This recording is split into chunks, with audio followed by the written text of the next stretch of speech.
Okay. Well, glory to God in the highest. I need a bigger responsibility.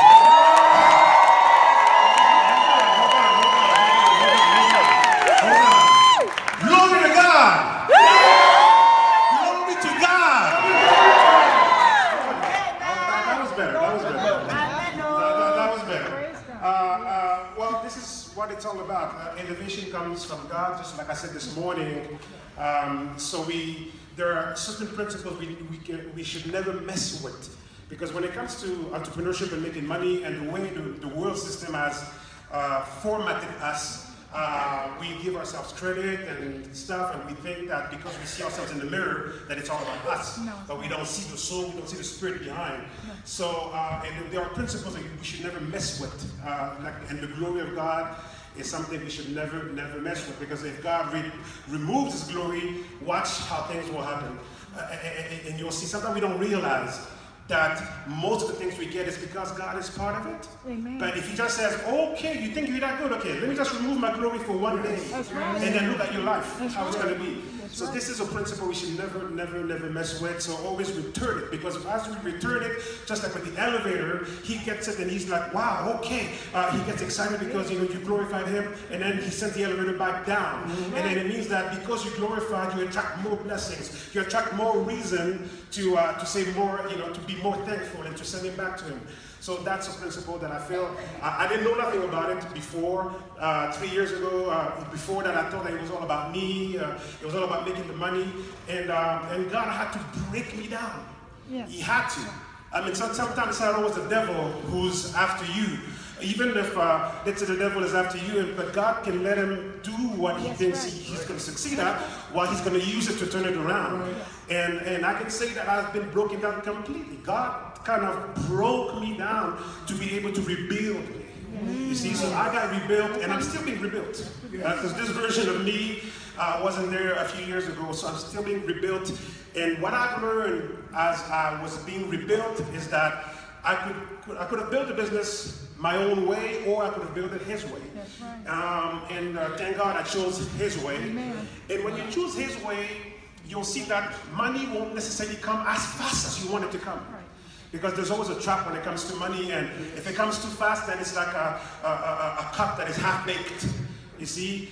So God wants to make sure that, when the potter takes the clay and he starts to mold it, and then he puts it in the oven, and then it gets hot and everything. So if he pulls it out, he pulls the cup out, and it's too hot, then you won't do much. So it has to be properly baked. And sometimes you have to sit in the shelves for quite some time to cool down.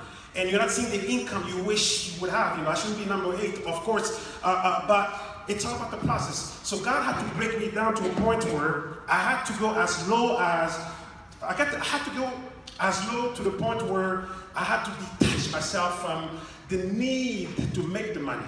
You see? So I went through hardships, me and my family, to the point where I had to detach myself from the urge of just making the money. So when the money kind of went away because I became insensitive to it, then everything started to flow back. You see?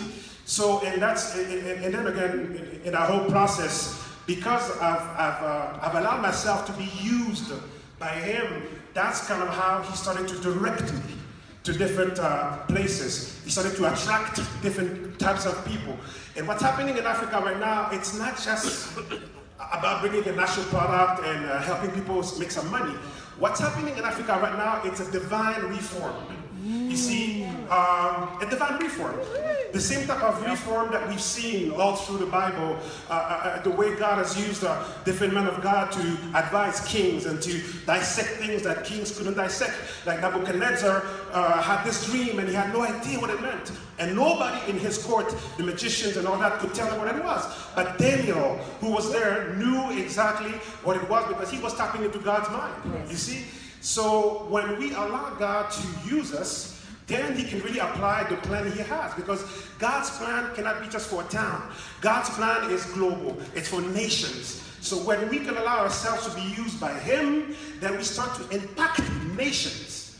This is really what it is. So we should really change our view. The view of this whole thing must change. We have to get out of just the moringa and the money. We have to start looking at things in terms of the impact that it's going to bring to nations, to continents. And in Africa, it's kind of obvious to understand it in a way, because hardship is there, deception is there, deception from colonization, deception from just the whole system, deception from wars, genocides. I mean, it's part of the reality.